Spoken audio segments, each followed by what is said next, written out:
de enseñar, ¿no? Hay cambios, vaivenes, interrupciones, agujeros, ¿no? Y entonces es como sería que la forma de escribir está articulada. Al igual que el inconsciente, con esta definición particularmente del Seminario 24, el inconsciente también está articulado, al igual que sus enseñanzas, y anudado en relación a una lógica, ¿no? De lectura del inconsciente y la lectura de sus enseñanzas, ¿no? De ambas. Entonces, está articulado, ¿no? Este saber, tanto el del inconsciente como el de las enseñanzas de Lacan, pero si bien el inconsciente no es un saber no sabido, ¿no? Que no se lo puede aprender, ¿no? Que se cierra cuando se abre, bueno, tomando otras definiciones de inconsciente. Las lecturas se pueden estudiar, ¿no? O las enseñanzas se pueden estudiar, uno se puede acercar a la lectura y estudiar, se puede pensar, pero a condición de suspender no el saber, sino el conocimiento, ¿no? Por eso yo empecé a hacer la distinción entre el concepto de saber y el concepto de conocimiento, que en las lecturas de la obra tienen como, o sea, Lacan incluso tiene citas, ¿no? Donde diferencia el saber del conocimiento, ¿no? Donde una de las diferencias más importantes es que el conocimiento está articulado a la lógica aristotélica, académica, donde hay una relación casi biunívoca entre sujeto y objeto. Dice, donde el sujeto, acá hay una cita, tiene que adecuarse a la cosa, ¿no? Está una cita del Seminario 2, ¿no? Que responde esta teoría del aprendizaje, en realidad, a las teorías clásicas del conocimiento, en donde hay una relación dual entre el sujeto cognoscente y el objeto de conocimiento, el cual refiere a una realidad conocida, ¿no? Y esa realidad a la que el sujeto se va a dirigir, digamos, ese conocimiento representa la realidad directamente, ¿no? A través de, o sea, de una representación, ¿no? Donde el sujeto, a través de una representación, va a llegar a aprender ese objeto de conocimiento que responde o es el reflejo de una realidad, ¿sí? Este tipo de conocimiento responde al conocimiento universitario, académico, ¿no? Al conocimiento que uno está acostumbrado cuando leyó Freud, por ejemplo, ¿no? Las lecturas de Freud eran más accesibles, ¿no? A la lectura. Había como una relación sujeto-objeto más definida, ¿no? Una adecuación entre el sujeto que conoce y la realidad conocida. Y no solamente la adecuación es una característica de este tipo de acercamiento al objeto de conocimiento, sino también la acumulación, ¿no? O sea, la adecuación y la acumulación son dos características del tipo de conocimiento académico al que la mayoría de nosotros estamos acostumbrados y a la manera en que fue leído Freud también, ¿no? Particularmente. Por eso, cuando nos enfrentamos a la lectura de Lacan, es como, ¿no? No responde a este modelo, digamos, ¿no? A esta relación sujeto-objeto. Pasa otra cosa. Por eso que el saber no es lo mismo que el conocimiento. Si volvemos a la definición de inconsciente como lo no sabido de un saber o el saber que no se sabe, ¿no? Ahí ya nos diferenciamos del conocimiento, ya ahí hay una distancia, ¿no? Entre el saber y el conocimiento. En donde el saber es producto de la articulación significante, ¿no? En primer lugar. Este saber está vinculado a la estructura, ¿no? Y por lo tanto a la falta, al agujero, ¿no? A la ausencia de sentido, ¿no? Las características de la estructura del sujeto remiten a estas características, ¿no? Falta, ausencia de sentido, agujero, ¿sí? Y esta característica de la estructura implica pensar, ¿no? Estos lugares vacíos en la articulación significante. Entonces, esta articulación significante va a dar cuenta de permutaciones, de combinaciones, ¿sí? Donde va a haber una relación covariante entre los elementos, ¿no? Esta es la definición de estructura del sujeto, del inconsciente, de estructura del sujeto lacaniano, en relación a la articulación significante. Y donde Lacan también propone que el sentido de un significante, ¿no? O sea, va a tener una significación finalmente cuando se articula con otros, ¿no? Que lo suceden o lo anteceden. Y que un significante no va a significar nada, sino es a partir de la articulación con otros significantes de la cadena, ¿no? En sus ejes sincrónico y diacrónico, ¿no? También. Pero también lo que propone Lacan es que estos significantes funcionan de manera oscura, ¿no?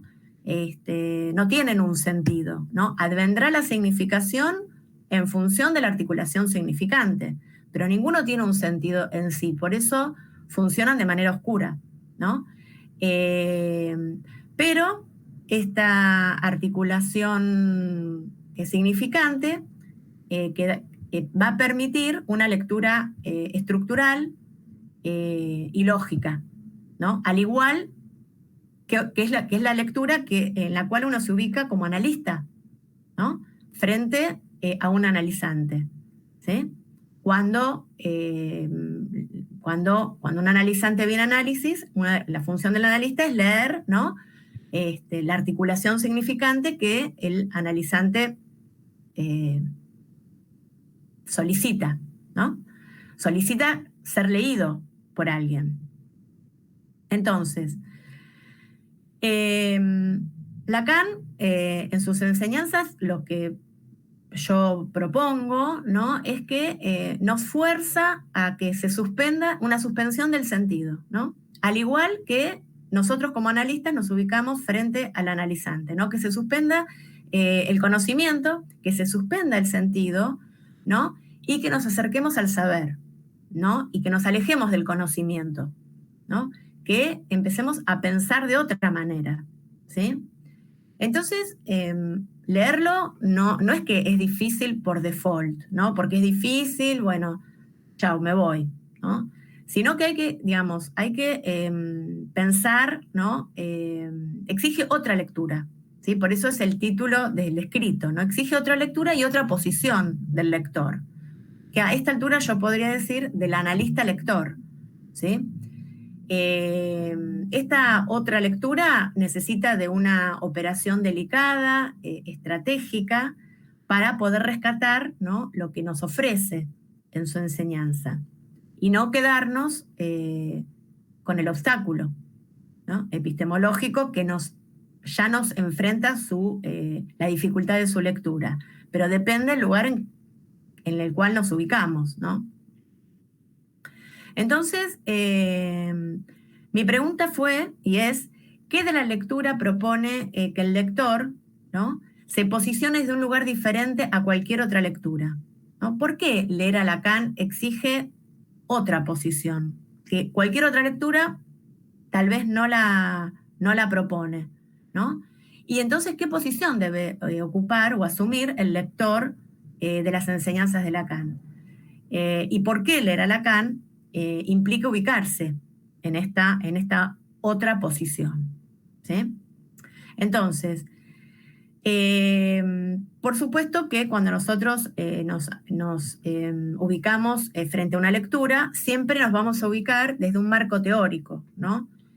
Lo que pasa es que nosotros, por default, cuando leemos un texto, lo leemos con el marco teórico del el aprendizaje tradicional, ¿no? Esto que yo había dicho antes. Nos ubicamos queriendo conocer, ¿no? Y ese es el marco teórico que nos hace obstáculo en la lectura. Porque me parece que acá se trata de otra cosa, de otra lectura, ¿no? De otra posición. Entonces,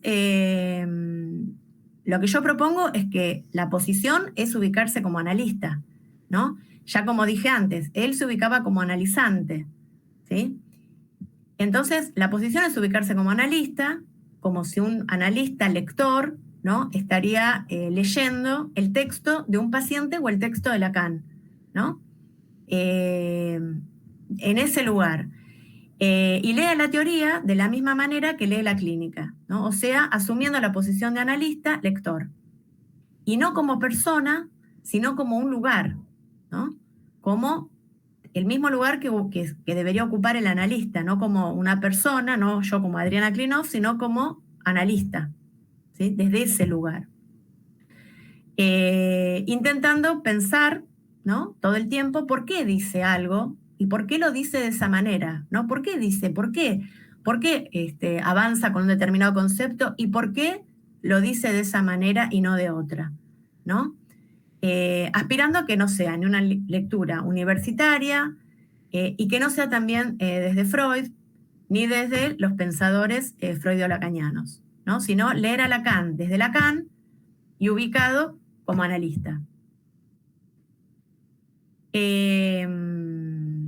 Y de esta manera, digamos, me parece que es la manera en que yo puedo seguir leyendo, que es la manera que a mí me hace menos obstáculo en la lectura y que la disfruto más, poder avanzar de manera novedosa, pero no intentando conocer,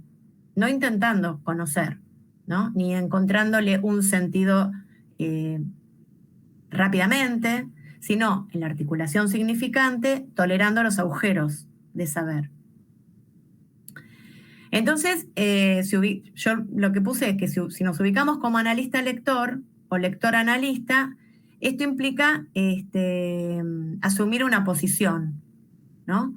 Porque lo que pasa es que Lacan dice, él se ubica como analista y al mismo tiempo su enseñanza es para formar analistas, ¿no? Perdón, él se ubica como analizante, por un lado, como dije antes, y por otro lado, toda su enseñanza está dirigida a formar analistas, ¿no? Entonces, ahí empieza a aparecer como una banda, ¿no? Analista-lector, lector-analista, ¿no? ¿Dónde se ubica cada uno? Empieza a haber como una torsión de los lugares, porque él se ubica como analizante y al mismo tiempo como analista, que forma otros analistas, ¿sí? Entonces, me vuelvo a preguntar y vuelvo a leer la cita, ¿sí? Él se ubica como analizante, ¿no? Vuelvo a leerla. Dice, de manera que si es verdadero que yo diga que respecto de ustedes, no puedo estar aquí más que en una posición de analizante, ¿sí? Entonces, esta cita del seminario 20 sigue y sigue diciendo otra cosa, aparte de que él se ubica como analizante. Dice, e incluso es precisamente porque ustedes suponen que yo parto de otra parte de no quiero saber nada de eso, que suponer los liga a mí. Pero esta es la segunda parte de la cita que dice, de manera que si es verdadero que yo diga que de mí no quiero saber nada de eso, ¿no? Él dice, ustedes parten de un no querer saber nada de eso. Él dice, ustedes que me escuchan parten de un no querer saber nada de eso, pero que es diferente a mí no querer saber nada de eso, ¿sí? Entonces, ¿qué le quiso decir Lacan al público, ¿no? Cuando decía, ¿por qué dice, ustedes no quieren saber nada de eso? Bueno, Alfredo Edelstein, en el artículo El fracaso de Lacan 1 y 2, hace un análisis, ¿no? Acerca del fracaso de Lacan. Justamente, y en el artículo ese dice que para Lacan había un problema de enseñanza y de transmisión del saber, ¿no? Y lo que termina diciendo Alfredo es que en realidad el público, ¿no? Los analizantes, los analistas, que eran los que lo iban a escuchar, los analistas de información, tenían mucha resistencia y rechazos a su enseñanza, ¿no? A la forma que él enseñaba o que él hablaba o que él, ¿no? Exponía sus conceptos. E incluso qué conceptos él utilizaba que generaban confusión, ¿sí? Y él dice, ellos no lograban escuchar o leer lo que Lacan estaba intentando transmitir, ¿no? Entonces, lo que yo pensé es, si él se ubicaba como analizante, ubicaba al público como analistas, ¿sí? Y Lacan dice, esto es lo que el público no llegó a entender. No llegó a entender que lo que yo les proponía es que se ubiquen en otro lugar para poder, digamos, saber o recuperar lo que yo les estoy proponiendo, ¿no? No lograban rescatar la enseñanza porque no lograban ubicarse en otro lugar, ¿no? Leer o escuchar lo que él estaba intentando transmitir. O sea, que la manera en que fue pensado, leído o escuchado, ¿no? Por sus oyentes y por sus lectores, hasta hoy en día, ¿no? Con todo el avance del freudo-lacanismo, dista mucho de lo que él intentaba transmitir, ¿no? Por eso, por eso Apola, ¿no? Porque Apola también propone otra lectura, porque, digamos, no solamente la propuesta es ubicarse como analista en la lectura para correr el obstáculo epistemológico académico de acceso al conocimiento, sino que esa posición va a permitir otra lectura, ¿no? Va a permitir leer a Lacan desde Lacan. Bien, también. Por eso él dice que fracasó porque él no logró transmitir la originalidad de sus enseñanzas, ¿no? Incluso, por eso mi propuesta es de la posición distinta que le exigía a sus oyentes y a sus lectores, ¿sí? Y me parece que esa es la clave, ¿no? Para poder leer a Lacan. Entonces, también otra pregunta que me hice fue quién ocupó el lugar del amo en las lecturas, ¿no? ¿Desde qué lugar se leyó a Lacan? ¿No? O sea, ¿quién fue el que comandó la lectura dentro del psicoanálisis? Bueno, obviamente fue Freud, por eso terminó apareciendo, digamos, el movimiento freudo-lacaniano que se leyó a Lacan desde Freud, porque el amo del psicoanálisis era Freud, ¿no? Entonces, por eso ¿no? Alfredo dice, y Lacan mismo también decía, que sus seguidores no lo entendieron, ¿no? Ya que lo leían desde una perspectiva freudo-lacaniana y reduciendo los conceptos, ¿no? A la biología freudiana, ¿no? Y de ahí advino la biología lacaniana, con todos los conceptos ya conocidos como complejo de Edipo, goce, goce mortífero, etcétera, el concepto del cuerpo, bueno, un montón de conceptos que terminaron siendo leídos a la freudiana, ¿no? Pero eso es una parte de la dificultad. ¿No? La lectura freudiana de Lacan, porque en realidad no se rescató la originalidad del lugar desde donde leerlo, ¿no? Eso es lo que yo intento pensar, ¿no? Con ustedes. Y también esto me llevó a buscar, porque el primer significante que se me apareció fue las obras completas, ¿no?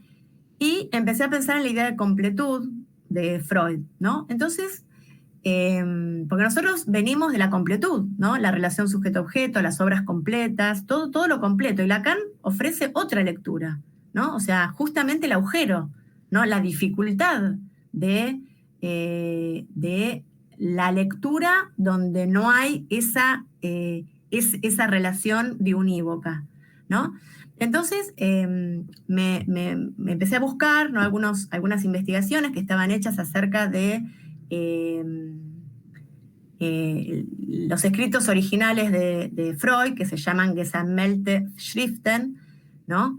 Que Schrift es escritura, ¿no? En alemán, y que lo primero, o sea, los escritos de Freud se tradujeron como obras, escritos recopilados, ¿no? Schriften es escritos o escrituras, y Gesammelte es recogidas o acumuladas o recuperadas, ¿no? Recopiladas, recogidas, acumuladas, ¿no? Escrituras recopiladas. Eso fue la traducción literal de cómo se llamó la obra de los escritos de Freud.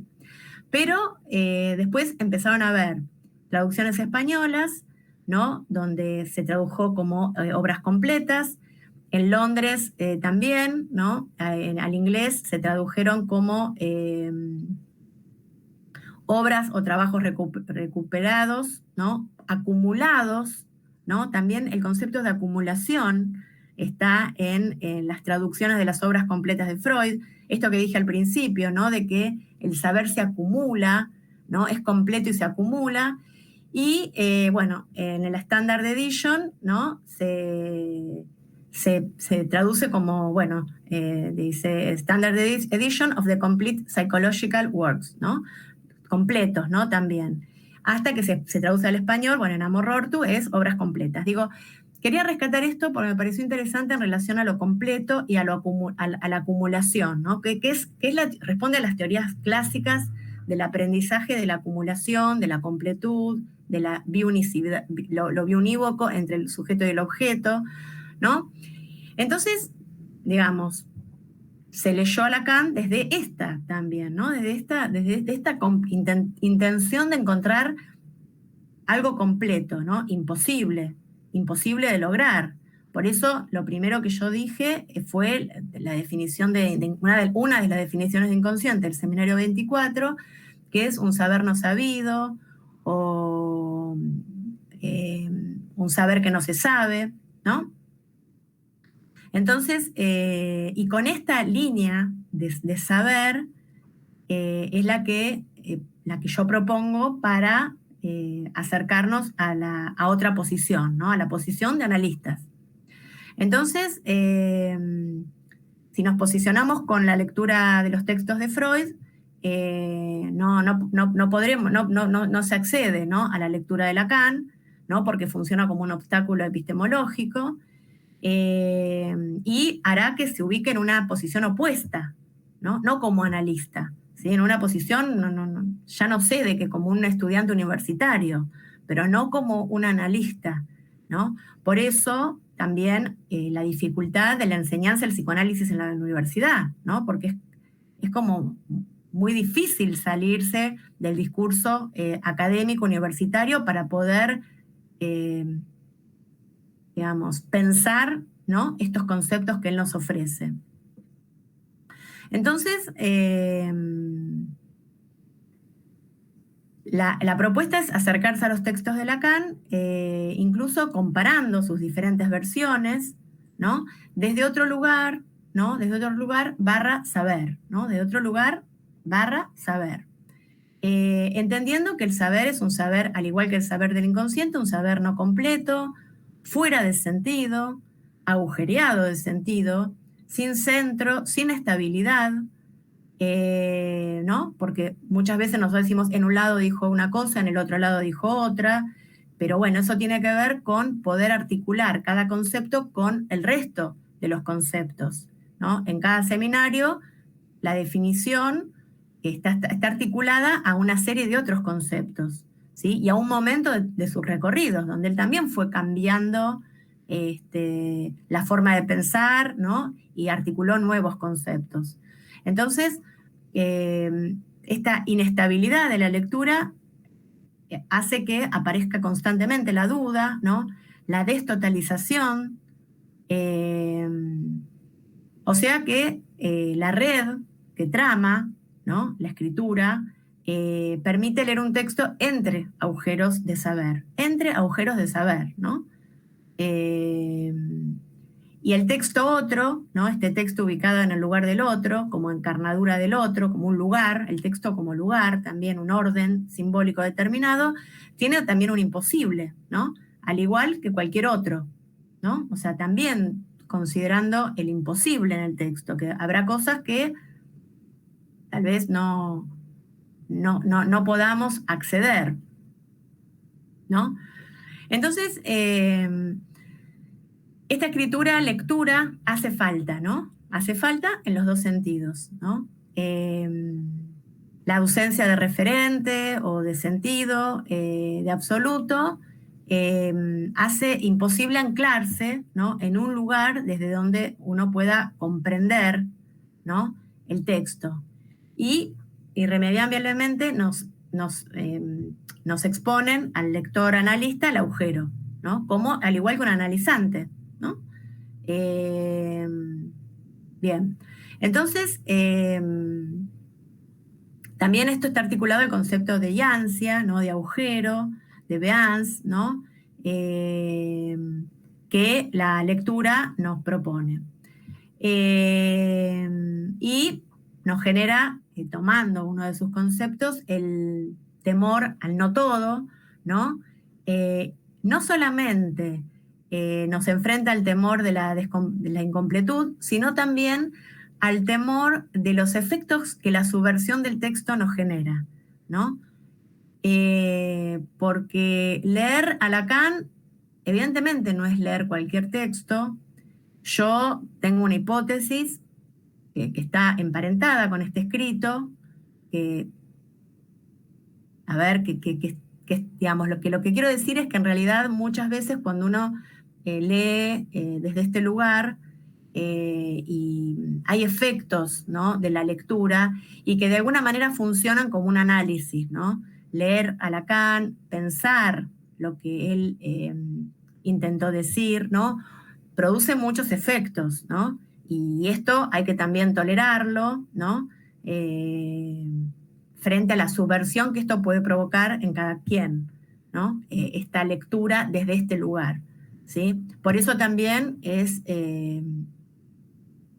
difícil acercarse, porque produce efectos, ¿sí?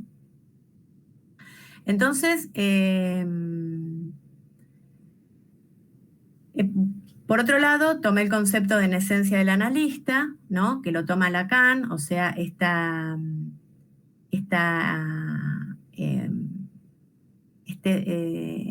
la posición de no saber, ¿no? Que debe asumir un analista ante un analizante. El analista no sabe, tiene deseo de saber, pero no sabe, y por cuestiones de estructura, no es imposible, ¿no? Por este agujero, ¿no? Que está, en el cual se sostiene la estructura. Entonces, el saber tiene un límite en lo no sabido, ¿no? En lo no sabido de un saber, ¿no? Volvemos a la definición de inconsciente, que está muy presente en la escritura y en la lectura, en ambas. Entonces, Lacan dice que el saber del inconsciente, y yo lo tomo para la lectura de los textos, de las enseñanzas, es un saber vinculado con un vacío central, ¿no? Con un agujero de saber, ¿no?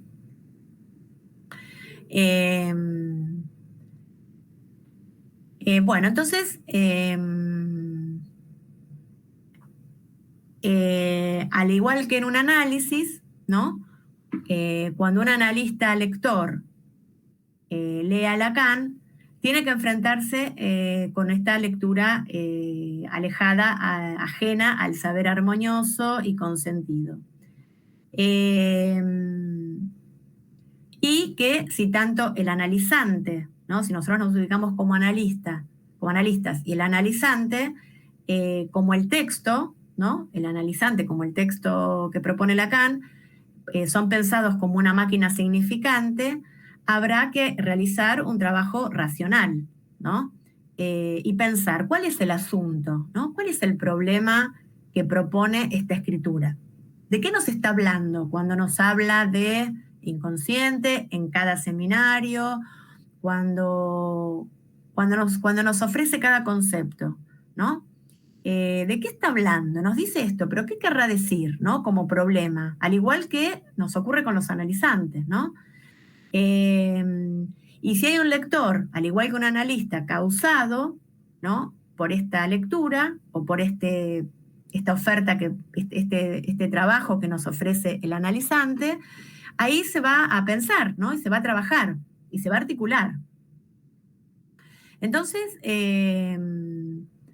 esto permitirá, ¿no? El advenimiento de un nuevo saber, ¿no? Esta articulación, este agujero, ¿no? Este trabajo permitirá advenir un nuevo saber, ¿no? Eh, que es irreductible al conocimiento. Entonces, por eso Lacan propone que el psicoanalista lector, ¿no? Debe ignorar lo que sabe. Y en nuestro caso, ignorar lo que sabe es ignorar las lecturas académicas e ignorar a Freud, ¿sí? Sería, digamos, lo esperable, ¿no? Lo deseable, o tomarlo a Freud para poder establecer las diferencias en ese caso. Pero en relación a la lectura, por eso es otro psicoanálisis, ¿no? Y es otra lectura, y es otro lugar. No es la continuación, no es lo mismo, ¿no? Y ya la lectura, ¿no? Implica una diferencia con la otra, ¿no? Cuando nosotros en el seminario del año pasado hicimos la desambiguación, ¿no? Con Freud, bueno, la lectura también sería otra desambiguación, ¿no? No se lee igual a Lacan que se lee a Freud, por todo lo que vengo diciendo. Entonces, lo que propone, unas propuestas que a mí se me había ocurrido era esto de la posición socrática de solo sé que no sé nada, ¿no? Entonces, partir de ahí para no dar por sentado, ni por obvio, ni por freudizar los conceptos lacanianos y empezar a pensar desde otro lugar. Y de esta manera Lacan propone la investigación, ¿no? Desde ese no saber, que lean desde ese no saber, ¿no? Y que esta investigación en la lectura implica una demora, ¿no? No se lee rápido, no está dado. A mí me gustó mucho cuando me apareció este concepto de demora en la lectura, ¿no? Frente al texto otro, al igual que un analista se ubica frente al analizante, ¿no? Con un tiempo otro, ¿no? Que no es el tiempo de la vida cotidiana, que es otro tiempo, ¿no? Y me parece que en la lectura sería bueno que esto nos ocurra, por lo menos empezar a pensar, ¿no? Esta demora permitirá no saber, no conocer rápidamente, ¿no? Aventurarnos en el saber agujereado, en la trama agujereada de los significantes, permitiendo bordear, ¿no? Estos agujeros, al igual que con un analizante, las veces que sea necesaria, ¿no? Volver una y otra vez, ¿no? No sin la rapidez. Eh, y permitirnos que se anuden determinados conceptos tal vez en un tiempo posterior, muy posterior a la lectura de algún texto, ¿no? Pero que esta demora en la lectura y en el advenimiento del nuevo saber tenga lugar, ¿no? A mí me gustó mucho esto de la demora, ¿no? Tolerar ese tiempo hasta que uno pueda, le advenga la pregunta por eso que leyó y que no entendió y que uno dice, bueno, ahora, ¿no? Esto se me articuló con esto con esto, ¿no? Y ahí vuelvo a leerlo y vuelvo tal vez a entender la lógica de lo que estaba diciendo. Por eso que la idea es poder pensar también de qué viene hablando, ¿no? ¿Cómo es ¿por qué dice esto? ¿Por qué lo escribe así y no lo dice de otra manera? ¿No? O sea, dice esto, pero ¿por qué lo dice de esta manera? O sea, Lacan era un escritor, no era un escritor, era orador muy avesado, ¿no? pensaba mucho lo que iba a decir. Entonces, ¿por qué lo dijo de esta manera? ¿No? ¿Por qué no lo dijo de otra?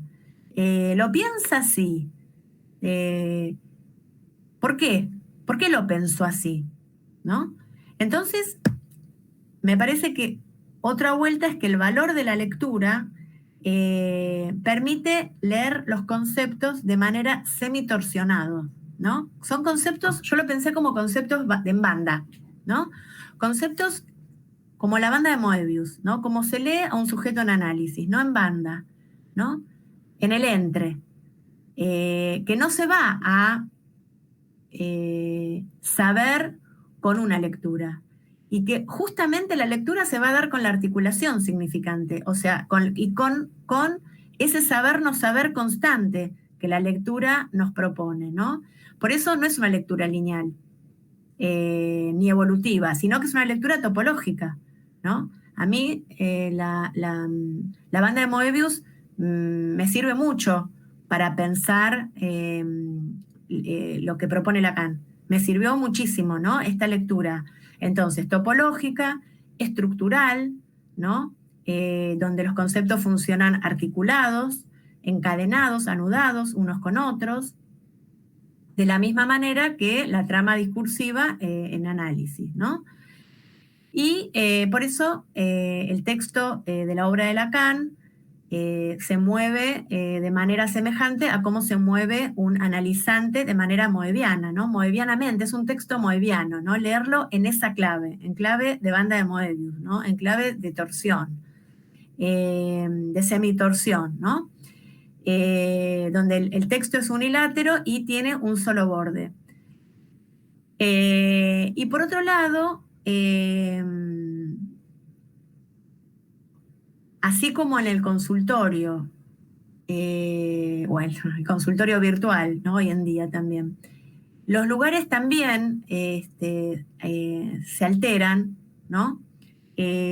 Cambian, ¿no? Analista, analizante, analizante, analista. Ustedes saben que Lacan plantea que, digamos, de alguna manera el fin de análisis es cuando el analizante adviene al lugar del analista, ¿no? Cuando uno dice, bueno, acá hay un analista, es cuando se supone que ya habrá dado las dos vueltas al grafo, ¿no? Como que hay un momento de cierre de ese análisis, ¿no? Cuando el analizante adviene analista. Entonces, durante el transcurso del espacio analítico, estos lugares, ¿no? Muchas veces se alternan, ¿no? Y cambiarán de posición cada vez, ¿no? Y también pasa en la lectura, ¿no? O sea, cambiarán de posición el analista lector, donde pasará a ser analizante texto y viceversa, ¿no? El analista lector pasará a ser analizante o texto y viceversa. Y al igual que en un análisis, ¿no? Que esta es la definición, digamos, del concepto de banda de Moebius, ¿no? Se entra por un lado y se sale por el mismo lado, pero de una manera diferente, ¿no? O sea, porque tiene un solo lado la banda. Entonces, la lectura también, ¿no? Por eso no es en la primera lectura, ¿no? Habrá que ir dando diferentes torsiones, ¿no? Sobre ese lado, pero con la torsión correspondiente, y,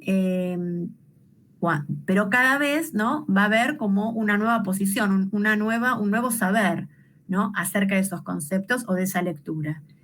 Sí hubo una torsión que produjo el cambio, ¿no? O el acceso a ese saber.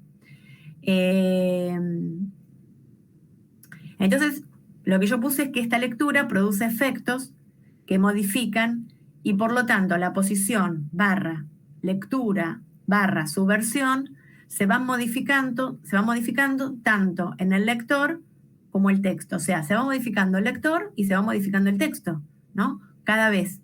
Cada vez, cada acercamiento, ambos se van modificando. Bien. Entonces, por eso se produce una subversión, ¿no? Tanto del texto otro como del analista lector. Por eso yo decía que una de mis hipótesis es que los efectos que provoca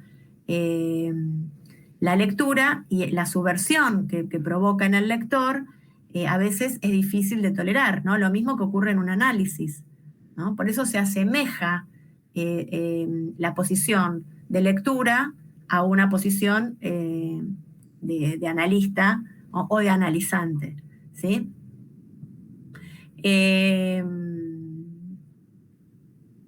El texto analizante, ¿no?, se modificará al mismo tiempo que se modifica el lector. Cuando se modifica el lector, ¿no?, se mueve de lugar el lector y se mueve de lugar el texto, todo el tiempo va pasando, ¿no?, como bandas, ¿no?, como que se van torsionando todo el tiempo y se van desestabilizando, ¿no? Y el texto, a su vez, es modificado por las intervenciones, todas las intervenciones de lectura que va realizando el lector, ¿no? Por eso, ubicado desde este lugar, estas lecturas, estos textos, serán modificados, serán desubicados, vueltos a ubicar, desencontrados, tanto el texto otro como analizante, ¿no? Texto otro analizante como el lector analista, ¿no? Todos estos movimientos van a ser producidos o provocados en los dos lugares, ¿no? El desencuentro, la desubicación, la modificación, ¿no? Tanto del texto analizante, otro, como del lector analista. Por eso, lo que es leído desde esta posición moverá del lugar al lector, ¿no? Cambiarán sus preguntas, cambiarán sus intervenciones y maniobras sobre el texto. De hecho, cuando uno lee textos y los vuelve a leer dentro de un tiempo, o dentro de un año o 2 años, ¿no?, las intervenciones o las lecturas o los cortes, yo puse ahí intervención como corte, ¿no?, los cortes que realiza el lector sobre el texto van a ser distintos, ¿sí? Se va a leer una cosa o se va a leer otra, ¿sí? Y se intentará develar, ¿no?, la estructura interna del texto desde una lectura lógica, ¿sí? Donde el tiempo será un tiempo circular, ¿no?, no lineal, con retroacciones y anticipaciones, todo el tiempo también, ¿no? Entonces, el texto se va a leer desde una lectura estructural, lógica, topológica, ¿no?, con una espacialidad moebiana y con una temporalidad circular, con retroacciones y anticipaciones, ¿no? O sea que este texto se lee igual que el texto de un analizante, ¿sí? Y por otro lado, también con una lectura antiontológica, ¿no? Pensando que la antiontología apunta a la ausencia del ser, ¿no?, donde ningún concepto es en sí, ¿no? Ningún concepto es, sino que es entre, ¿no? Ataca la idea del ser en sí, y por eso Lacan justamente recurre a neologismos, ¿no? Los neologismos son una manera, ¿no?, que él tiene de escritura o de decir, de pensar, porque fueron orales los seminarios, salvo los escritos, recurre a neologismos o a utilizar, me parece que en la trampa, ¿no? Bueno, el Atolondra dicho es todo un seminario, ¿no?, neológico, pero todos los neologismos o los conceptos psicoanalíticos que él usa son trampas. O sea, yo lo leo como trampas, ¿no?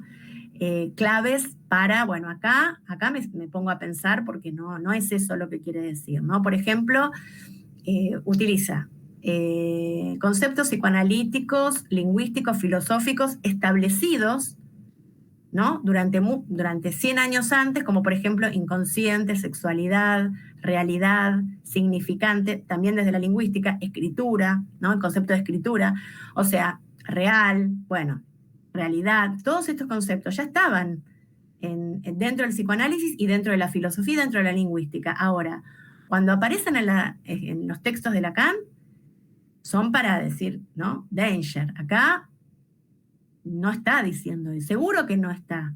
O sea, cuando dice no hay relación sexual, es obvio, ¿no? Que no está hablando de la sexualidad freudiana, ¿no? O de escritura no está hablando de la escritura, ¿no? Entonces ahí es donde uno, digamos, se pone a pensar, ¿no? Se pone en alerta para que eso sea pensado de otra manera. Acá amerita otra estrategia de lectura y otra ubicación como lector, ¿sí? Porque yo creo que él los usa deliberadamente, ¿no? Real, realidad, no hay relación sexual, ¿no? Inconsciente, bueno, etcétera. Entonces, esto implica asumir, obviamente, otro lugar y esta nueva posición va a permitir abrir nuevos giros, ¿no? de intervención, ¿no? Y de lectura y de ubicación, ¿no? Entonces, las intervenciones o cortes del analista lector sobre este texto otro o analizante están destinados a mover, ¿no? A mover el texto, ¿no? A sacudirlo, a no comprender rápidamente lo que se lee, ¿no? Para que venga un nuevo saber. Y la idea es posicionarse con un saber diferente, discontinuo, como él propone para el inconsciente, como ¿no? O como la banda con una discontinuidad, ¿no? Corrido del sentido, agujereado del sentido común. El otro día leí un comentario que decía, que hablaba del terrorismo del sentido común, ¿no? Esto del terrorismo del sentido común, ¿no? Y cómo alejarse de esto, ¿no? Pero como él nos propone, ¿no? esta banda, caemos, ¿no? Se cae rápidamente en ese sentido que no hay que hay que irse rápidamente de esto, ¿no? Entonces, del sentido común psicoanalítico, por lo menos. Entonces, la idea es, digamos, poder leerlos desde un lugar de interrogación, de conmoción, ¿no? Que nos conmueva, tolerando la sorpresa y la novedad, ¿no? Constante, ¿no? Y lo que yo pienso es que este lugar no es fácil, ¿no? Este lugar otro de lectura y de posicionamiento frente a la escritura, frente a la enseñanza de él, en las enseñanzas de él, no es fácil, no es fácil, y todo el tiempo que uno se acerca a los textos tiene que volver a pensar desde qué lugar leer, ¿no? Entonces, es esperable, ¿no? que el que se acerca a los textos de Lacan, ¿no?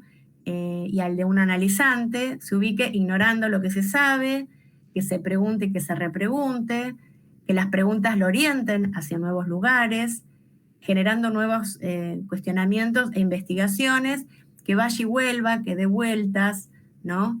Que el límite no obture el recorrido. Entonces, por eso lo que yo propongo es que hay que tomar una posición, ¿no? Para poder acceder a esta lectura. Posicionarse en el lugar de analista-lector implica mover, ¿no? Al lector del no querer saber nada, ¿no? Esto que Lacan le criticaba a sus oyentes, ¿no? Es mover al lector del no querer saber nada y desde este lugar la lectura cambiará, ¿no? El texto será otro si el lector logra ubicar en otro lugar. Entonces, desde este lugar, digamos, advendrá una nueva lectura, apertura y, por lo tanto, un nuevo asunto sujeto, ¿no? Si logramos ubicarnos desde otro lugar, ¿sí? Bueno, esto es lo que escribí, esta es mi propuesta, lo que yo estuve pensando, lo que encontré, ¿no? Lo que pienso en relación a la posición que debe, en la cual debe ubicarse el lector de Lacan, ¿sí? Así que bueno, esto era lo que tenía esta era la propuesta para el día de hoy.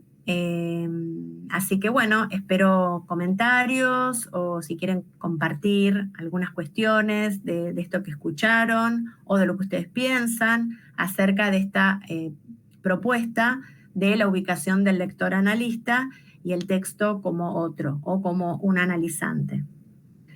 Así que los escucho. A ver. ¿Cuál sería la posición de Apola para una nueva clínica psicoanalítica? A ver, Felipe, vamos a intentar cernirnos al texto, ¿sí? La respuesta, él pregunta, Felipe, ¿cuál sería la posición de Apola para una nueva clínica psicoanalítica? Me parece que excede la respuesta este espacio, ¿sí?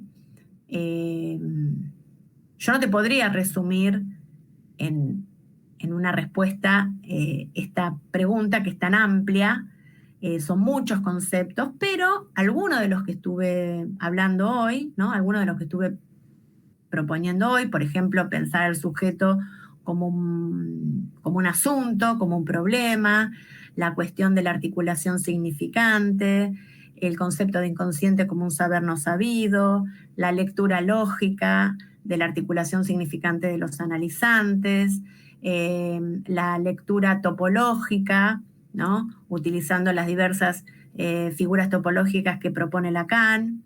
Son algunos de los ejes, ¿no? Considerando el tiempo circular como futuro anterior. Bueno, son un montón de ejes que acá están de alguna manera trabajados y que son los que sostienen esta clínica psicoanalítica, ¿no?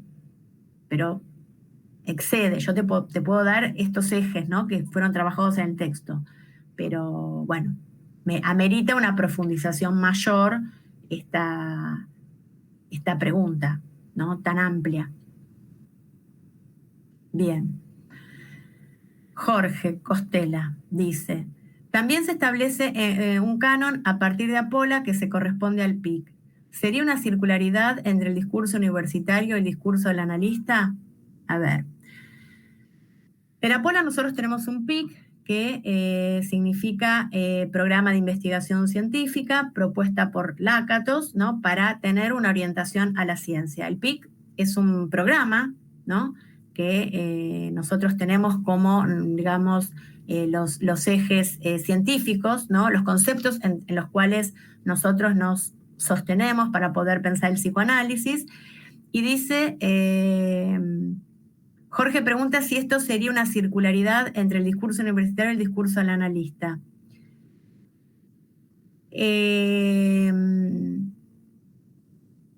No entiendo la pregunta sobre la circularidad, ¿no? No entiendo. El PIC no responde a un discurso universitario. El PIC es un programa de investigación científica. No responde al discurso universitario, ¿no? Y acá no estamos hablando del discurso. Yo acá lo que hablé es acerca de el conocimiento universitario, ¿no? Que se podría articular al discurso universitario.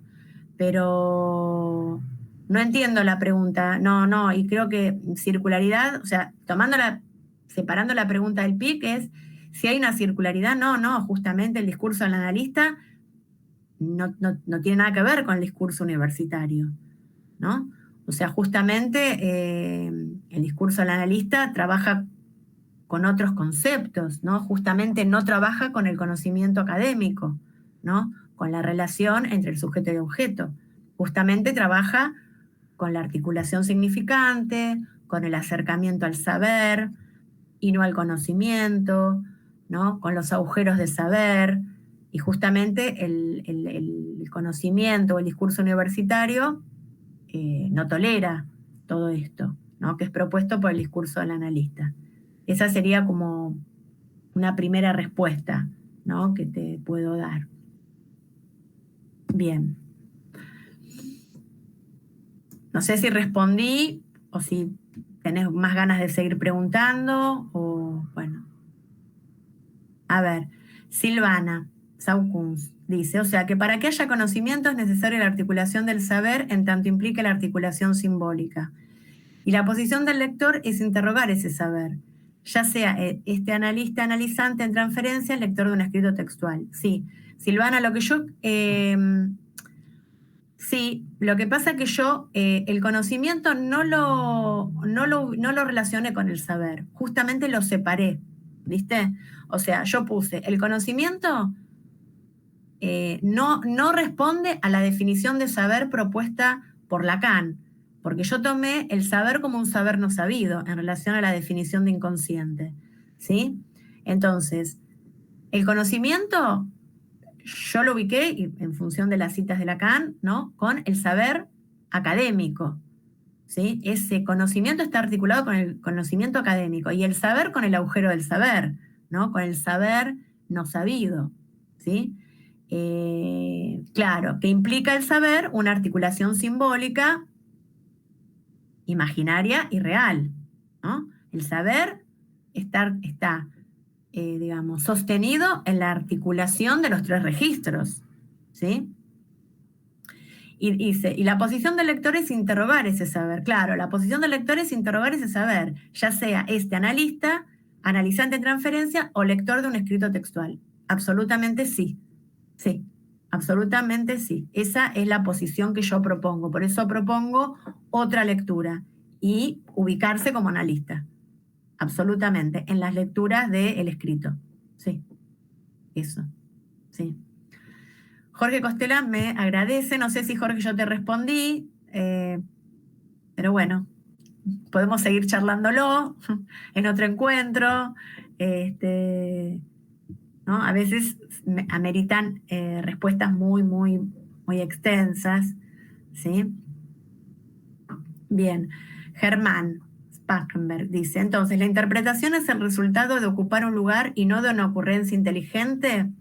Bien. Bueno, me encantó la pregunta. Bueno, Germán, a ver, la interpretación es una intervención, ¿no? Nosotros en Apola trabajamos, y Lacan lo propone, ¿no? Como la intervención como corte, como acto del analista, ¿no? Él dice, ¿la interpretación es el resultado de ocupar un lugar y no de una ocurrencia inteligente? Bueno, primero, el analista ocupa un lugar, ¿sí? No, el analista no tiene que ver con la persona del analista, no yo, Adriana Klinov, sino con mi lugar de analista, que no es lo mismo, ¿sí? Lo mismo que el analizante, son dos lugares, en primer lugar. En primer lugar, son dos lugares. El analizante acude a nosotros para ser leídos, ¿no? Para que nosotros le leamos algo de su padecimiento, ¿no? Nosotros ofrecemos este espacio de lectura. En ese espacio, el analista realiza diferentes operaciones de intervenciones, ¿no? Por ejemplo, los cortes del discurso, realiza diferentes tipos de intervenciones, preguntas, silencios, bueno, cortes de otro tipo, chistes, qué sé yo, hace muchos tipos de intervenciones, articula significantes, etcétera. Pero de ninguna manera son ocurrencias inteligentes. O sea, las intervenciones no son ocurrencias. Las intervenciones del analista en nuestra clínica están articuladas a una lógica del discurso, ¿sí? A la lógica del discurso analítico, ¿sí? Y a la lectura estructural, a la lectura topológica, a la lectura lógica, ¿sí? No tiene que ver con una ocurrencia. Por eso el trabajo del analista es un trabajo muy arduo, ¿sí? Hay un montón de trabajo que el analista hace cuando está leyendo, ¿no? Lo que trae el analizante. Hay un trabajo muy consistente, ¿no? En los grafos, en los registros, en el grafo, en los registros, en los matemas, toma diferentes modelos. para poder pensar, ¿no? ¿Qué es lo que el analizante quiere que nosotros cómo quiere ser leído? ¿Qué es lo que nos está pidiendo que ser leído? ¿No? ¿Para qué viene? Para que nosotros le veamos algo que nadie en ningún otro lugar le puede leer. En definitiva, vienen para eso, ¿sí? Entonces, bueno, por eso es tan importante la formación del analista, ¿sí? Para formarse teóricamente y tener herramientas para poder leer de la mejor manera eso para lo cual el analizante acude a nosotros, ¿sí? Por eso la formación teórica es tan importante, ¿no? La lectura, los espacios de discusión, los espacios de comentarios, ¿no? Porque esas son las herramientas que vamos a tener, no son ocurrencias nada más, ¿sí? Es un trabajo mucho más elaborado. Esa es la respuesta.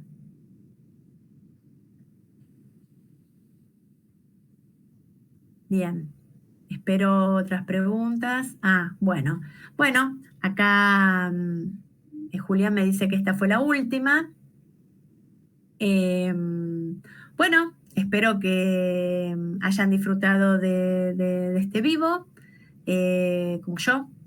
Y que bueno, que ojalá que esto los haya, ¿no? Les haya dejado algo para seguir pensando.